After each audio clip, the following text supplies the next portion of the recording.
Hanggang sa ngayon ay hindi pa rin nagsisink in kay Camille and Miguel na namayapa na ang kanyang fiancé na si Jovette Baldovino.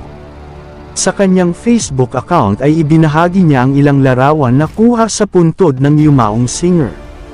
Sabi pa nga niya, naiisip na lang raw niya lagi na nasa work lang si Jovette, ngunit ang masakit na katotohanan ay hindi na ito muling uuwi sa kanyang piling kailanman. Kaugnay dito may inamin naman ang mga magulang ni Jovette na mismong kinumpirma nila na may pinagawa dim anong bahay si Jovette na ibinigay kay Camille at pumayag naman di umano ang mga magulang ni Jovette sa desisyon nito noon. Wala naman daw tutol ang mga magulang ni Jovette kung meron mang ibibigay si Jovette sa kanyang asawa dahil minahal naman talaga niya ito ng lubusan, at siya pa nga daw di umano ang kasama nito hanggang sa malagutan ito ng hininga.